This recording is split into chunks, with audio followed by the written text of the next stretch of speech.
बिस्मिल्लाहिर्रहमानिर्रहीम।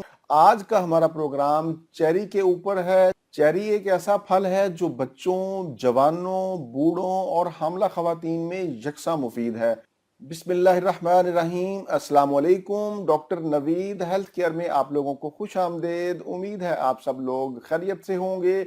आज एक और नई और मालूमात से भरपूर वीडियो लेकर आपकी खिदमत में हाजिर हूँ।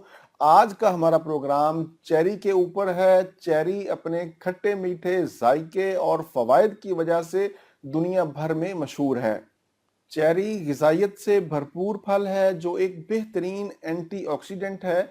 इसके अंदर विटामिन ए, बी, सी और ई के साथ साथ आयरन, कैल्शियम, पोटाशियम, प्रोटीन और फाइबर की वाफर मिकदार पाई जाती है। चेरी एक ऐसा फल है जो बच्चों, जवानों, बूढ़ों और हामला खवातीन में यकसा मुफीद है।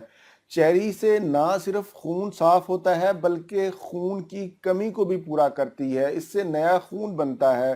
चेरी से हीमोग्लोबिन में इजाफा होता है। इसीलिए चेरी को हामला खवातीन, दूध पिलाने वाली माओं और बीमारी के बाद होने वाली कमजोरी में इस्तेमाल करवाया जाता है।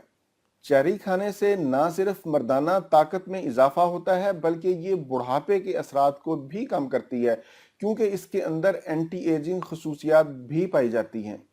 चेरी आपके ब्लड प्रेशर को भी कम करती है। ब्लड प्रेशर को कम करने के साथ साथ ये आपका कोलेस्ट्रॉल लेवल भी कम करती है। ये दिल की सेहत के लिए एक बेहतरीन ग़िज़ा है। इससे क़ुव्वत मुदाफ़ियत में ज़बरदस्त इजाफा होता है। चेरी के अंदर एंटी बैक्टीरियल खसूसियात भी पाई जाती हैं जो नज़ला, ज़ुकाम और चेहरे के दाने, दाग, धब्बों को दूर करने के लिए बहुत मुफीद है। इसके इस्तेमाल से आपकी जिल्द निखर जाती है।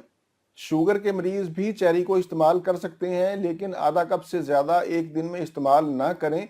चेरी जिस्म से सोजिश को भी कम करती है बल्कि ये जोड़ों और हड्डियों के दर्द में भी मुफीद है। गैंठिया जैसे मर्ज से आराम मिलता है।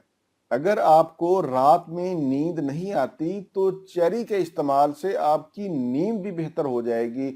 ये तो थे चेरी के अहम फवायद। अब हम चलते हैं इसको इस्तेमाल करने के तरीका की तरफ। चेरी को आप सुबह निहार मुंह खा सकते हैं, दोपहर में खाने से पहले खा सकते हैं या फिर असर के वक़्त भी खा सकते हैं। चेरी की मिकदार खुराक आधा कप से 1 कप रोज़ाना है। तकरीबन 8 से 10 अदद चेरी काफ़ी होती हैं।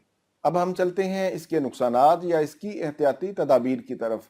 वैसे तो चेरी का कोई नुकसान नहीं है लेकिन इसके बीजों के अंदर पॉइजन पाई जाती है, जहर पाई जाती है। आपने इसका बीज नहीं खाना। खास तौर पर छोटे बच्चों को इसका बीज निकाल कर दें। ये था मेरा आज का मालूमाती प्रोग्राम चेरी के हवाले से। उम्मीद है आप लोग इससे ज़रूर फ़ायदा उठाएंगे। प्रोग्राम से मुतल्लिक अपनी कीमती राय का इजहार नीचे कमेंट्स में ज़रूर करें। इसी के साथ आप लोगों से इजाज़त चाहूँगा। दोबारा किसी नई मालूमाती वीडियो के साथ आपकी खिदमत में फिर हाजिर होऊंगा। तब तक के लिए इजाज़त। अपना, अपने अहले खाना और अपने दोस्तों का बहुत ज़्यादा ख्याल रखें। अल्लाह हाफिज़, वस्सलाम।